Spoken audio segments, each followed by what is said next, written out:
Vô con.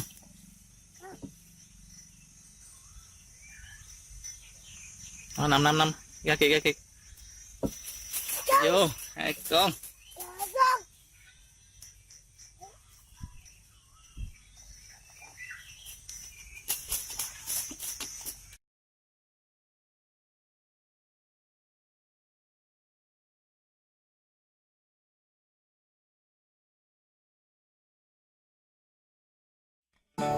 Xỏ mồi, xỏ sơn lá.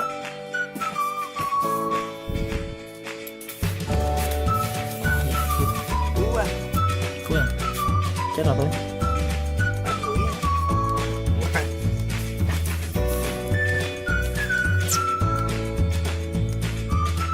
Xỏ đây, nhắc cái đầu mới xỏ vô. Cái đầu đứng lên xỏ luôn rồi xuống. Cái này dễ xỏ hơn chừng. Cắt bỏ đầu đi.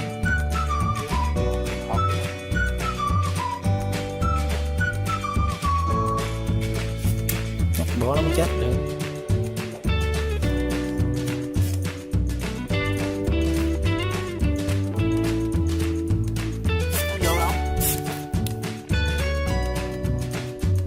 Nhắc đầu nó chết nó mới dễ xỏ. Rồi.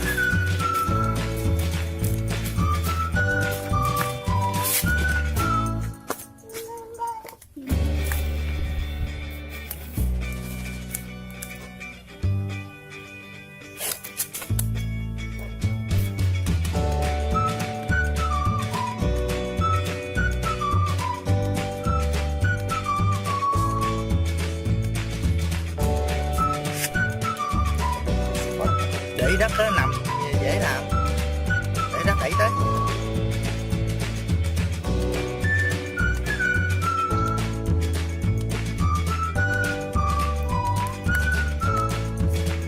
Không đủ thì cắt khúc ra đi, cắt ra đi rồi tiếp.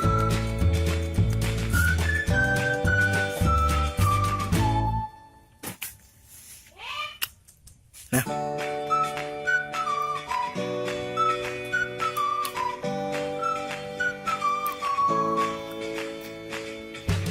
Tốn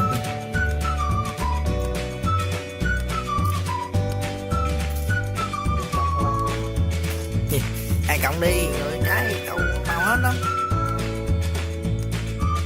Không, chưa thấy ông kia ông làm một mồi thấy cầm tay vậy đó.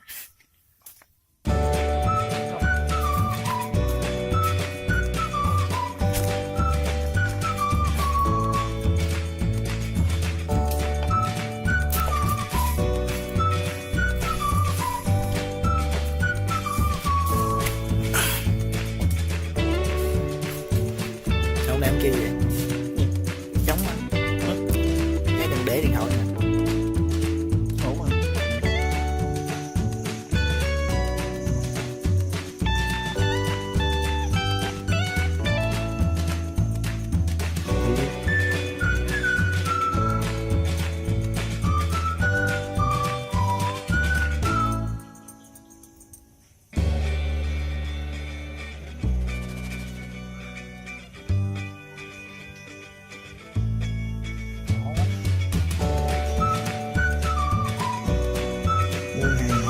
Xíu này nhiều nữa nha.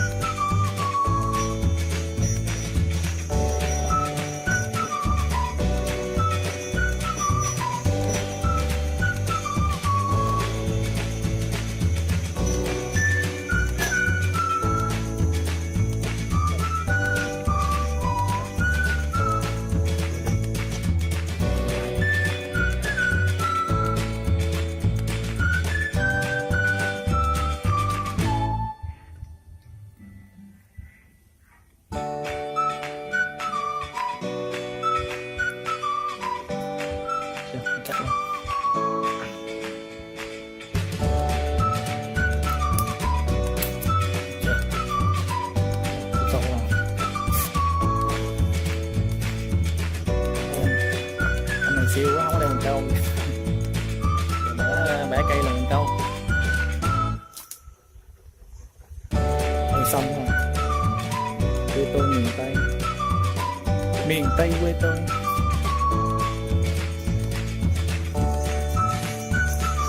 Đây là cục mồi rồi. Đó.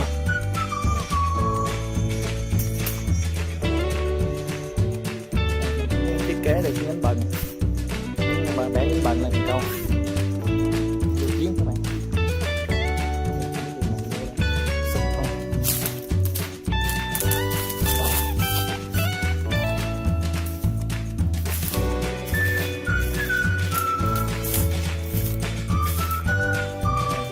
Nước càng chảy mạnh nữa cá nó càng ăn.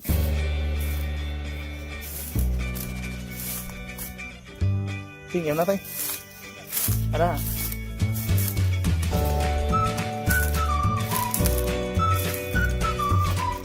nó sắp chảy này.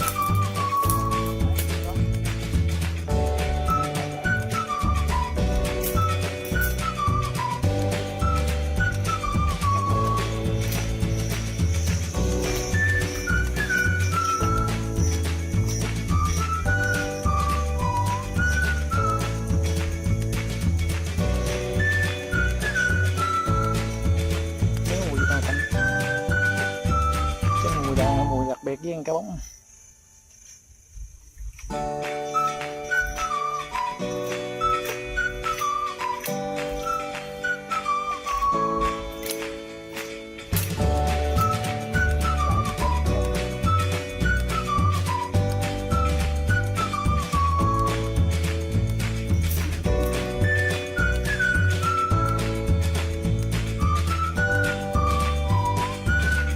Ồ, vô đến con này. Sống vừa các bạn.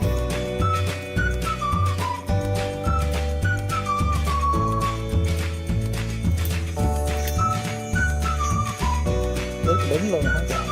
Có chạy.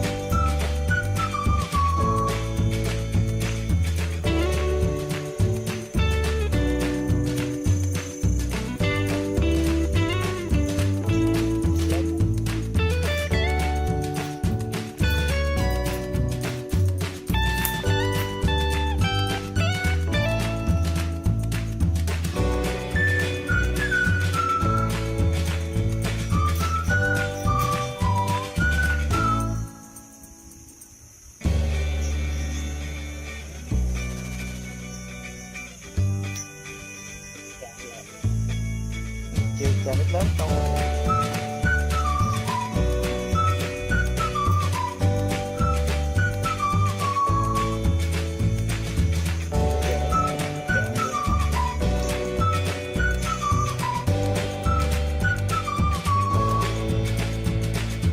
Chiều rồi.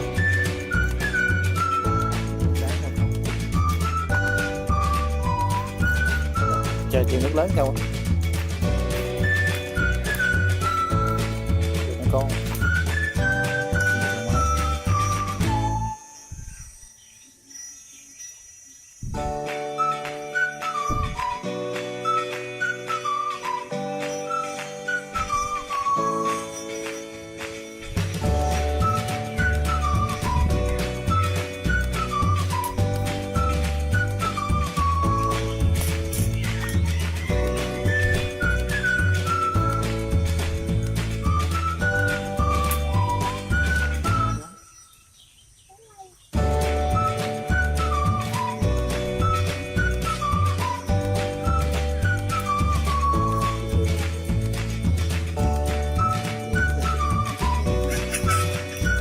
năm năm năm năm chín là năm cá là năm rồi. Trời ơi, nó chưa kẹp nhiều lắm đâu ấy.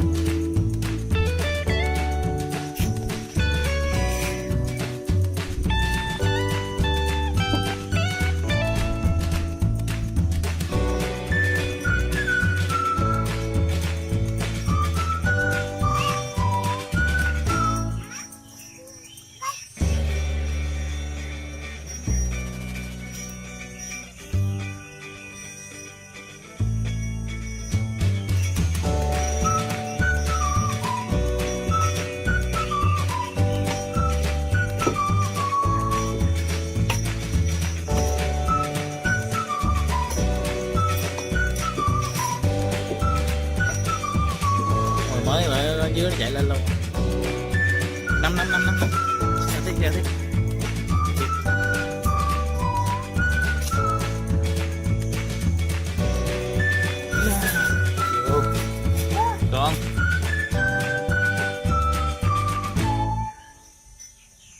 con năm năm năm ra kìa vô đây, con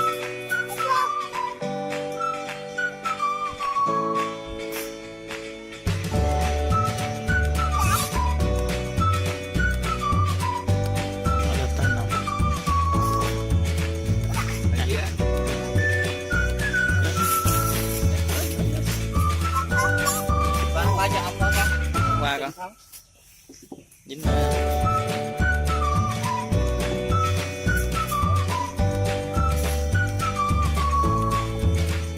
dính nữa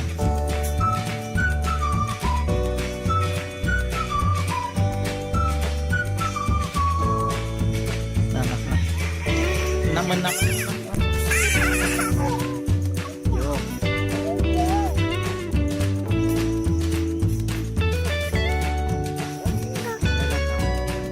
năm năm năm năm 50 ngã rồi tiếp tục ôi trời rớt xuống rồi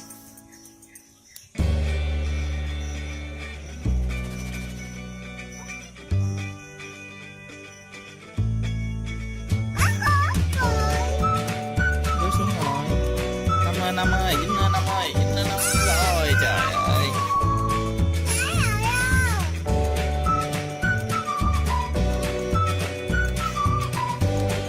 mình chán mà im ru ta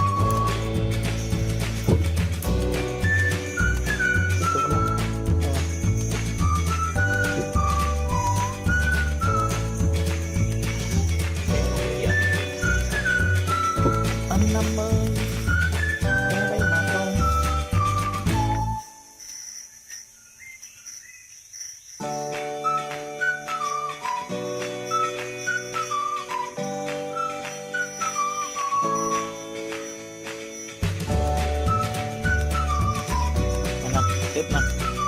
tiếp năm rồi xong luôn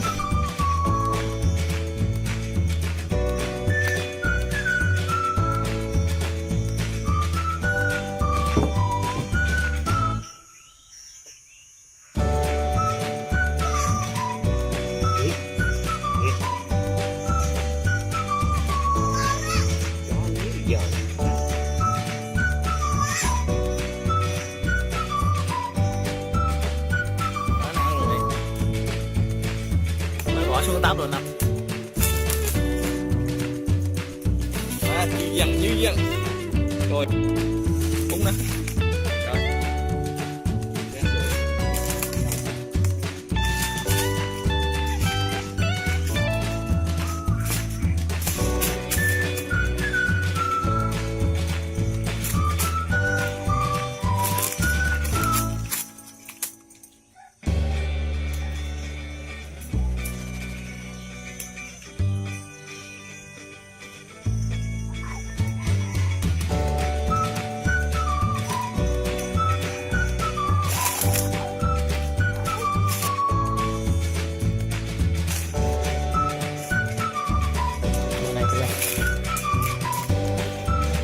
hình quá.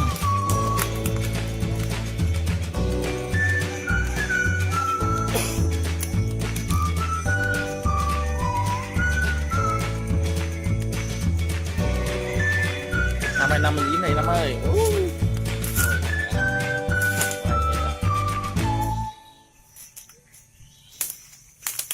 Ô, nó cắn rồi, rớt rồi.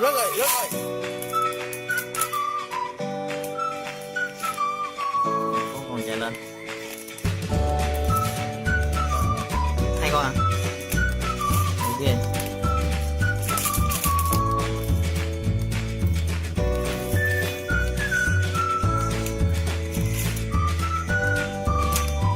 Đây. Rồi, nhảy xuống. Bắt luôn. Hốt này luôn.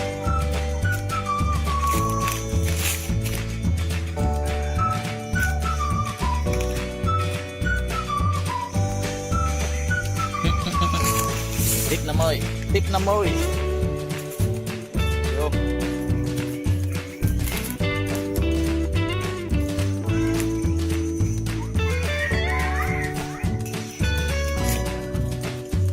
Năm cá bự 50, cá bự 50. Lên lên hàng. Dạ.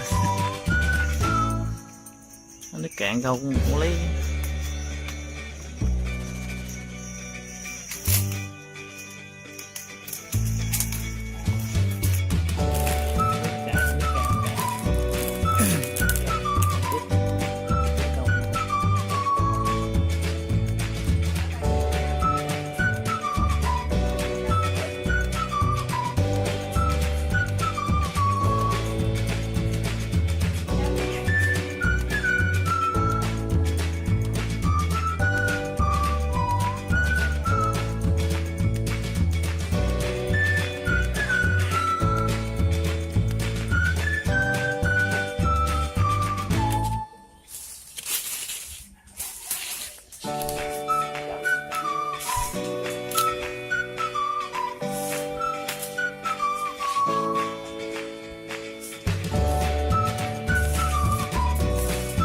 Đó nè, có cái bóng này dính hết.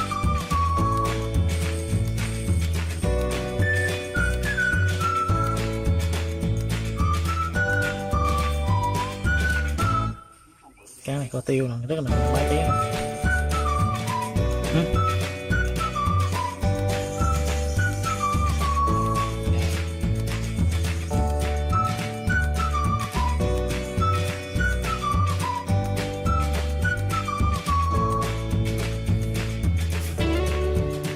Nó ăn rồi nè, trời ơi mẹ nó rớt nữa rồi.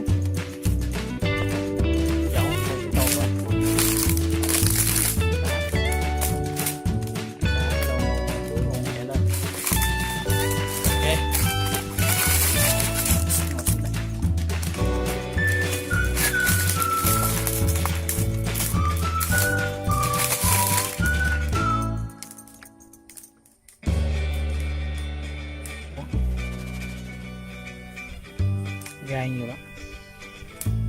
Đây các bạn ăn.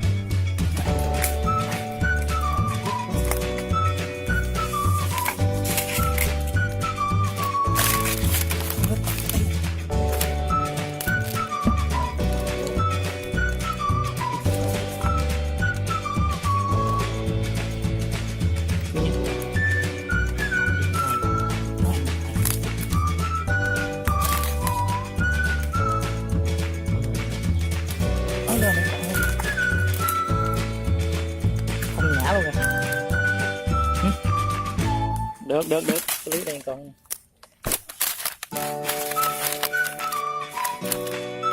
Cắn lần 2 con.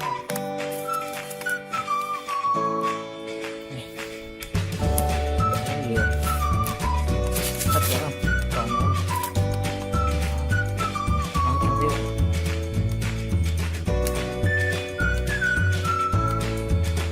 Nhiều con bự nó cắn con buông các bạn. Con nhỏ rồi đó.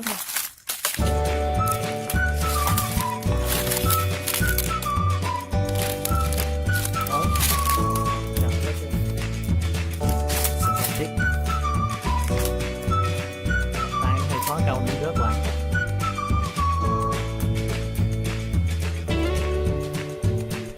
Nói cắn lên các bạn, nói nữa. Nó cắn cái kẹt, nói rớt nữa rồi.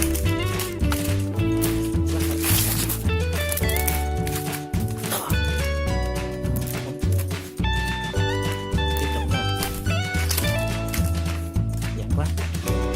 Lâu nhiều quay còn có bóng dừa.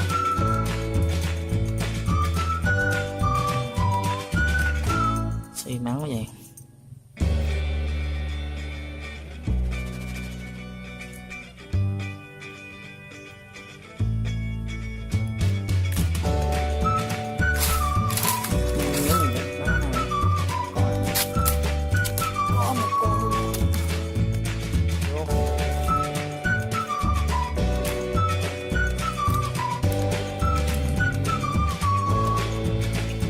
Từ cuối nguồn chạy lên luôn.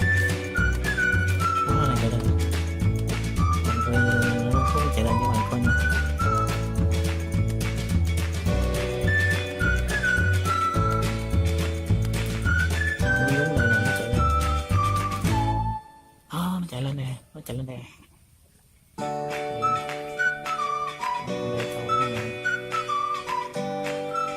kỹ nha. Nó ăn nó ăn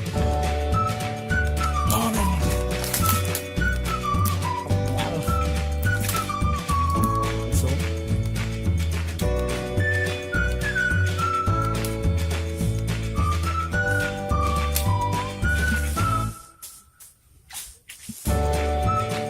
Nghe tiếng động ở dưới chạy lên.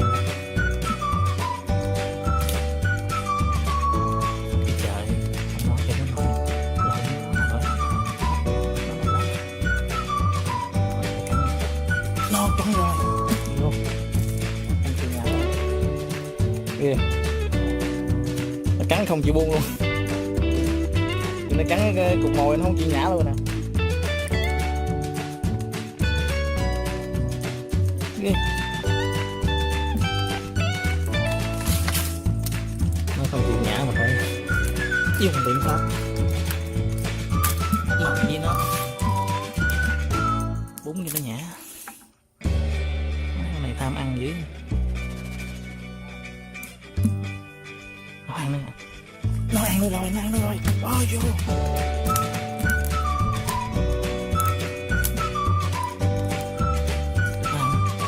Nó ăn nữa rồi. Vô. Có.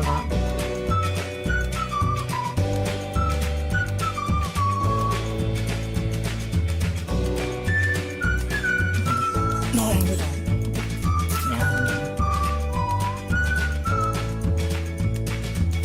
Nó cắn nó cắn nó.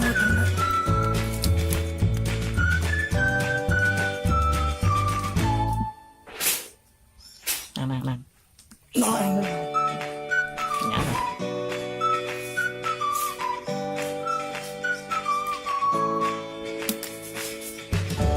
Nó lên trên đi. Mấy con cũng được, 4 con.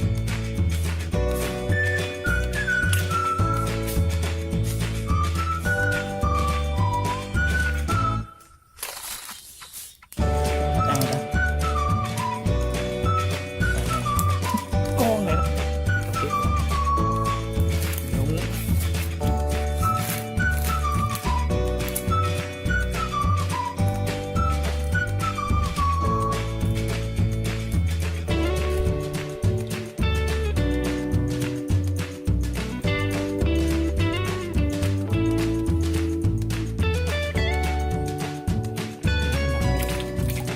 Nó ngậm rồi trời luôn.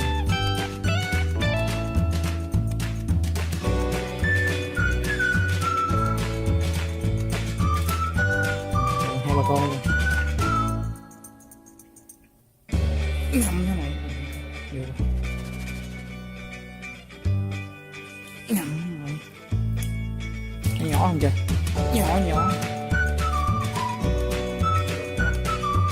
Gom nhỏ. Nhả hả?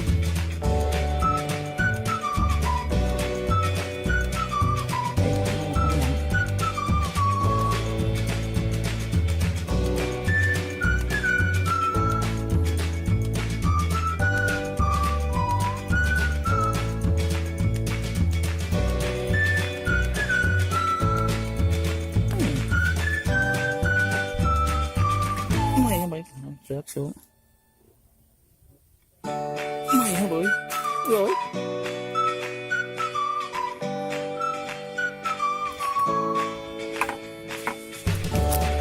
Còn cái này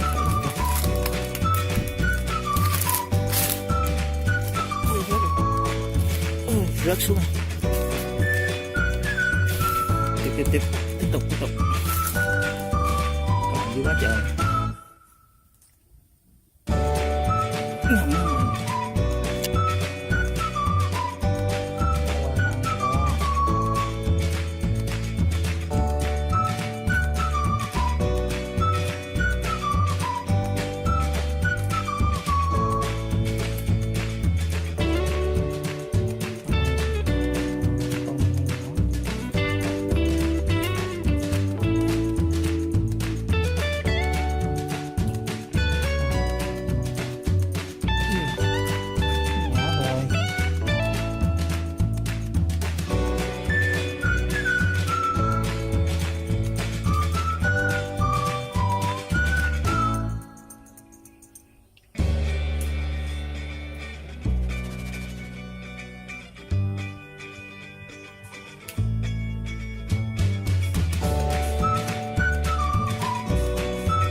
Và đây là thành quả bữa đi câu của mình đây.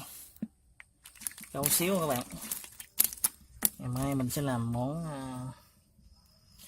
cá bóng kho tộ. Hấp dẫn lắm. Con kho to hơn. Cá bóng kho tộ nha các bạn. Rồi, bạn hướng xem nhé.